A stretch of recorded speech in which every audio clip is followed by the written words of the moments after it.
Imagine a world where trillions of dollars move with the tap of a button. A world where the life savings of millions of people, teachers, doctors, artists, and maybe even you, are managed and grown. Now, imagine one woman at the very center of it all. Not with a loud roar, but with a quiet, steady resolve.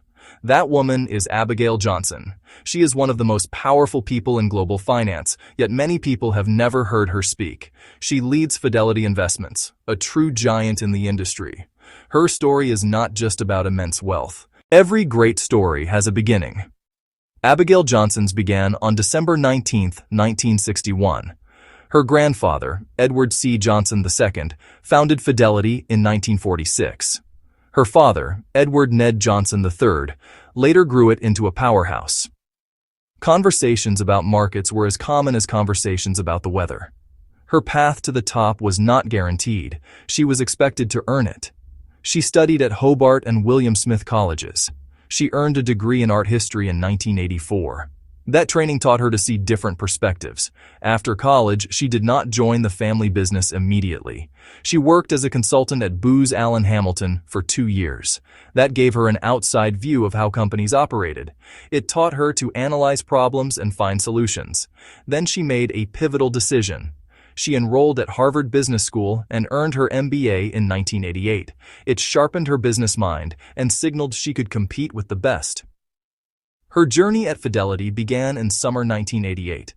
She started as a stock analyst and portfolio manager. She spent years in the trenches researching companies. She spent years in the trenches talking to executives. She spent years in the trenches making decisions that affected clients' money. When Abigail Johnson took the helm, Fidelity was already a giant, but she knew that staying on top meant never standing still. The world was changing fast, and technology was at the heart of that change. One of her biggest and boldest moves was to push Fidelity headfirst into the digital age. She understood that the next generation of investors would not be calling a broker.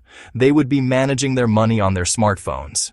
She poured billions of dollars into upgrading the company's technology, improving its website, launching user-friendly mobile apps. This focus made Fidelity a leader in financial technology, or fintech, long before it became a popular buzzword. While other established financial firms were skeptical, Abigail saw the potential in digital currencies. Fidelity became one of the first major financial institutions to explore cryptocurrencies like Bitcoin. The company started mining Bitcoin in 2014. Later, it launched Fidelity Digital Assets in 2018. This division provides custody services, trading services for cryptocurrencies, to institutional investors. This was a risky move, but it showed that she was not afraid to look beyond the traditional and embrace the future of finance, cementing Fidelity's reputation as a forward-thinking company. Product expansion was another key part of her strategy. She knew that to serve more people, Fidelity needed to offer more solutions. It became famous for pioneering low-cost index funds, directly competing with rivals like Vanguard, putting more money back into customers' pockets. The numbers behind Abigail Johnson's success are simply staggering. They tell a story of incredible growth and sustained leadership in a highly competitive industry. The most important metric for Fidelity is its assets under management, or AUM. This is the total amount of money that clients have entrusted the company to invest and manage.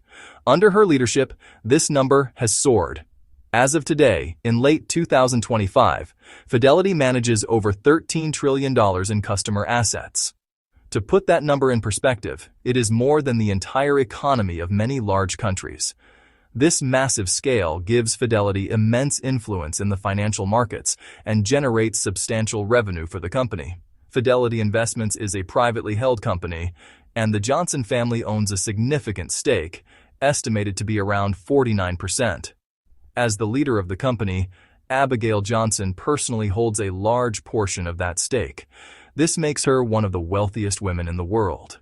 Her personal net worth is currently estimated to be over $28 billion. This number fluctuates with the market and the valuation of the company, but it consistently places her in the top ranks of global billionaires. If Abigail Johnson were to sit down with you and offer financial advice, it would likely be simple, practical, and incredibly powerful. The first and most important lesson would be to think for the long term. Do not get caught up in the daily noise of the stock market. Do not panic when prices fall. Do not get overly greedy when they rise. Real wealth is built slowly, over decades, not days. She would tell you to create a solid plan and stick with it, making small, consistent investments over time. Next, she would emphasize the importance of keeping your costs low. She would advise you to look for low-cost index funds and ETFs. A difference of even half a percentage point in fees can add up to tens or even hundreds of thousands of dollars over a lifetime of investing. Always read the fine print and understand exactly what you are paying for. Diversification would be another cornerstone of her advice. This is the classic rule. Don't put all your eggs in one basket. She would explain that you should spread your money across different types of investments, such as stocks, bonds, and maybe even real estate or other alternatives. When you hear the name Abigail Johnson, you immediately think of Fidelity Investments. But that one name represents a vast and interconnected universe of companies and services all working under her leadership. The core of the empire is Fidelity Management and Research, FMR LLC, the parent company that holds everything together, the entity through which the Johnson family maintains significant ownership, the central nervous system of a global financial institution. The most well-known part is the Asset Management Division. It creates and manages mutual funds and exchange-traded funds. Fidelity Contra Fund, Freedom Funds, a leader in low-cost index funds, giving everyday investors an affordable way to own the market. The engine powering the retirement goals of more than 45 million investors. Another huge piece is the brokerage and retirement services arm, IRAs, 401ks, taxable accounts, stocks, bonds, funds, technology, research, customer service, works with thousands of corporations to manage employee retirement plans, Fidelity Digital Assets, Fidelity Labs, Fidelity Charitable. Abigail Johnson's story is more than just a tale of a billionaire CEO. It is a powerful blueprint for building something that lasts. Her journey teaches us a fundamental lesson. True, sustainable success comes from a combination of deep knowledge, bold vision, unwavering patience. Through it all, she kept her focus on the long-term prize, never sacrificing future growth for a quick, easy win. So, what is one concrete tip you can use today? Automate your first step. Log into your bank account now and set up a small, automatic transfer to a savings or investment account. It could be $50 a week or $25 a month. The amount matters less than the action.